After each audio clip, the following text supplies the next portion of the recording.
5 enormous great whites were found dead in the shallows off the South African coast, each one bigger than the boat you'd be standing in, each one cut open between the pectoral fins, each one missing the same organ, the liver. Removed with a precision that left the forensic team with no explanation. No struggle, no bite marks, just a clean extraction and a body left to drift. But the dead sharks weren't the strange part. When researchers pulled the tracking data on every tagged great white in the surrounding waters, they found something worse. The sharks had already left. All of them, weeks before the first body even showed up. Something had cleared them out before the killing started. The bodies weren't the beginning, they were the aftermath. And yes, this is real. The great white shark is not a monster. If anything, it's an engineering achievement. Sharks as a lineage have been in the ocean for 450 million years. They were here before trees existed, before dinosaurs, before most insects. They survived 5 mass extinctions. And the great white is the latest, most refined version of that design. Nothing in any ocean has been a natural predator to a fully grown great white. Not for millions of years. Until orcas. And I know what you're already thinking. Of course, a shark runs from something that can kill it. That's just common sense. Every predator avoids things that can end them. But that's not what's happening here.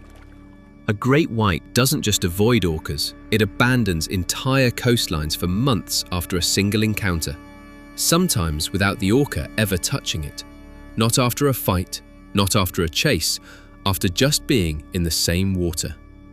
So the question isn't who wins. The question is, why does a 450 million-year-old apex predator with no natural enemies flee an entire region because something passed through it once? And the answer isn't outside the shark. It's been buried inside it for hundreds of millions of years, waiting. In 2009, researchers off the coast of California tagged 17 great white sharks and tracked their feeding around the Farallon Islands.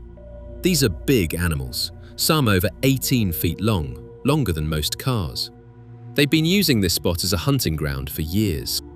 Then, one afternoon, all 17 vanished, all of them within hours. When the team checked what happened, they found that a small group of orcas had passed through the area. They were there for less than an hour. They didn't attack, they didn't chase anything, they just swam through. And 17 apex predators abandoned their feeding ground and didn't come back for the rest of the season. So what is it about orcas that triggers this kind of response? 2 things, and the first one is the part nobody expects. When an orca targets a great white, it rams the shark and flips it upside down. The moment that happens, something in the shark's nervous system locks up. A reflex kicks in, total paralysis. The shark can't move, can't breathe on its own, can't respond to anything.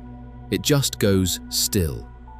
This is called tonic immobility, and scientists still don't fully understand why it happens. It's been observed in sharks and other cartilaginous fish, a vulnerability buried deep in the lineage.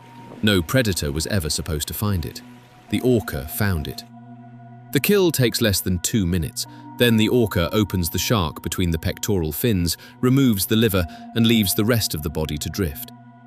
And the liver is the whole point. A great white's liver can weigh up to 250 pounds, roughly the weight of a full-grown man.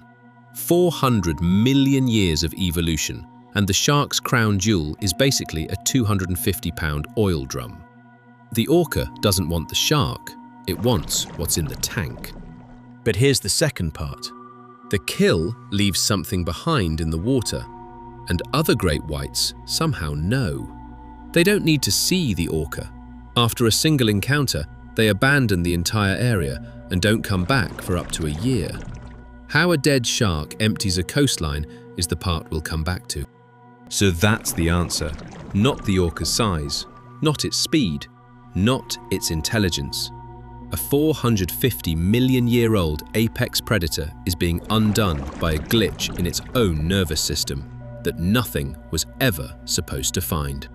But if that's what a single encounter does, what does a full decade of this look like? And here's the part nobody talks about, because this didn't happen once, it happened every single time for 27 years. Researchers had the whole pattern on file. 27 years of survey data from the Farallon Islands, 165 tagged sharks. And every single time orcas showed up, the pattern was identical.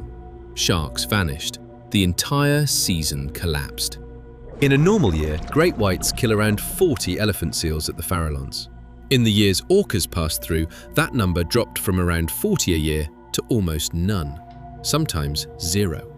Not because the orcas were hunting seals. The orcas only passed through. The seals were only safer because the sharks were too afraid to stay. Year after year after year, same trigger, same result. This wasn't random, it was a pattern. And then you see what that pattern actually looks like up close.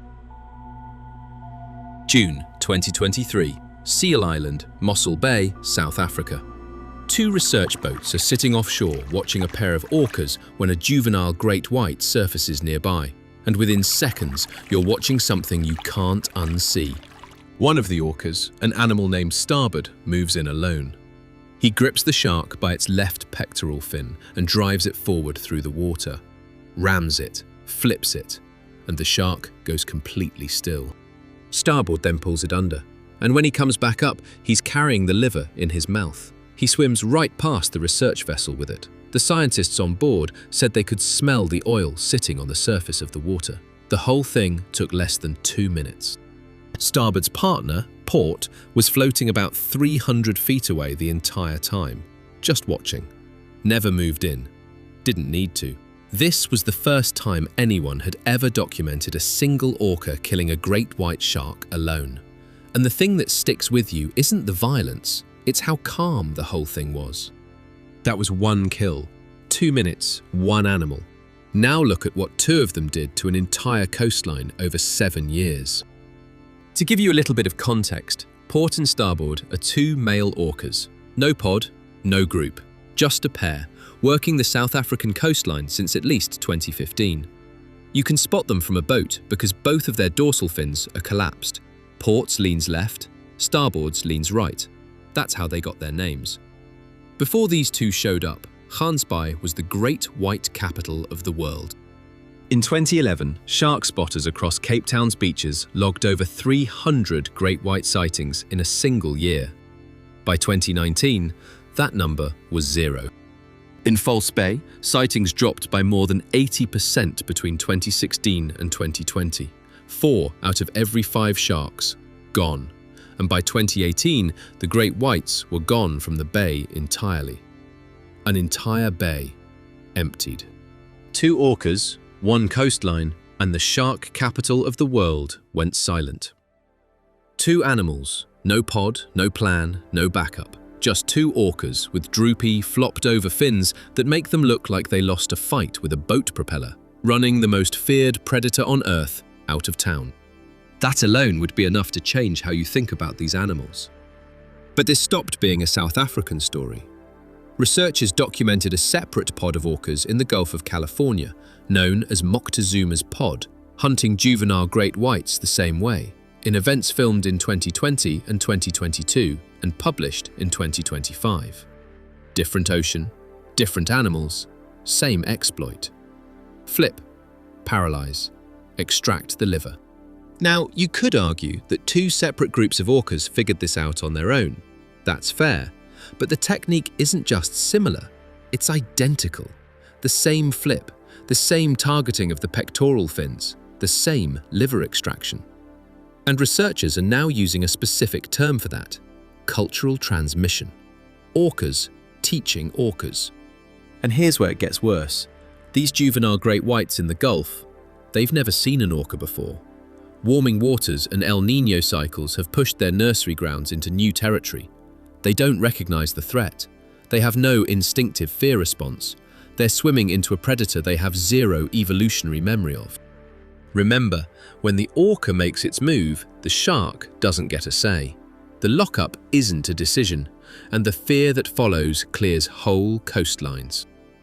And if this technique keeps spreading, pod to pod, ocean to ocean, then what started with 2 rogue males off South Africa is becoming something much bigger.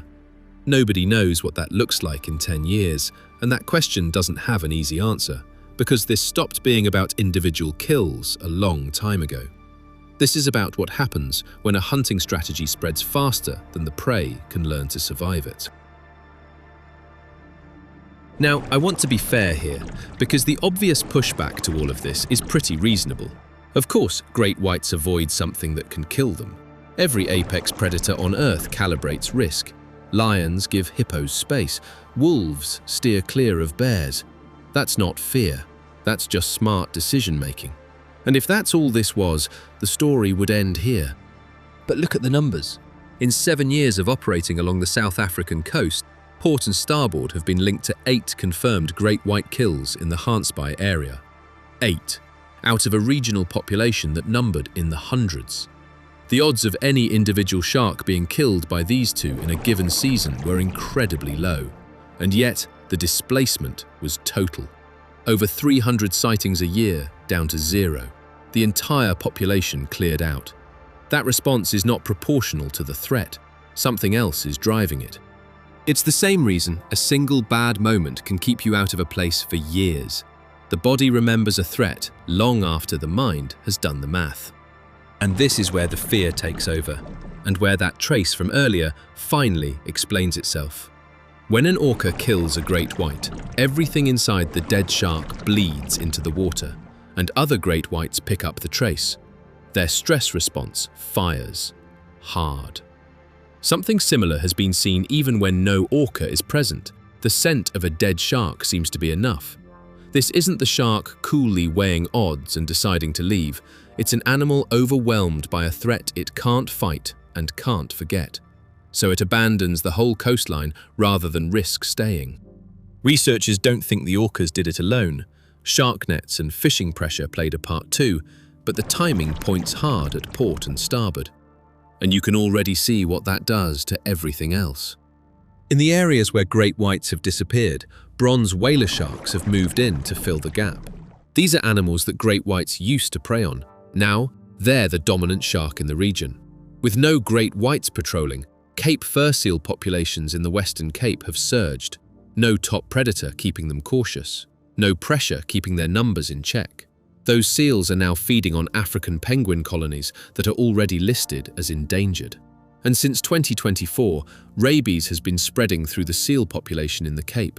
The first rabies outbreak ever documented in a marine mammal. And none of it happened on purpose.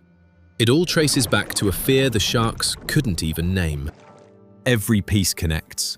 One pair of orcas, over 7 years, started to quietly redraw an entire food web. All because the most feared predator in the ocean was too afraid to stay. If you go to Gansbaai today, the water is calm.